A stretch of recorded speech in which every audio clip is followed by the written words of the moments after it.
So after the laws went in place, we knew that there would be something, that the group that was opposing us wasn't going to just go away.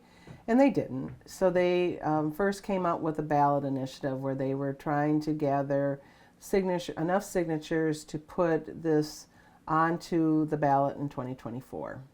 And it was requiring a lot of signatures throughout the state, and they weren't able to make it by the deadline. So then they said that they would have to try to get it onto the 2026 ballot, which my understanding is they still can work on that. It's a 180-day period depending on when they start it. And they have up until, I believe it's spring of 2026 to start. And then they'd have to regather signatures. The ones they've already gathered wouldn't be good anymore, but they could do it again.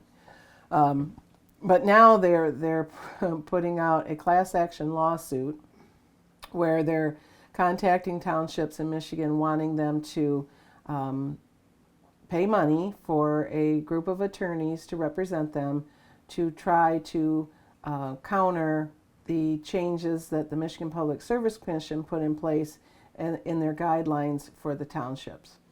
The reason that all came about was the townships got the idea, well, we're going to put overlay districts in our township, and within those overlay districts, we will meet the state's requirements, but only in those overlay districts. Well, the problem with that is the districts that they declared would be their renewable energy district wasn't a valid renewable energy district, and it certainly wouldn't match up with the projects. They can't make that type of determination. There's a lot of decisions in where a project can go.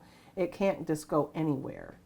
And so it was their way, they thought, to circumvent the law and say, yes, we have a CREO, and if you want to put it in, it has to go here.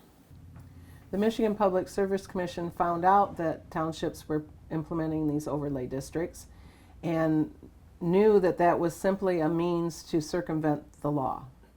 And that's not what the law purpose is. The whole reason this law came about in the first place was too many townships were denying landowners and farmers the right to have solar or wind on their land. And they should not be allowed to stop that.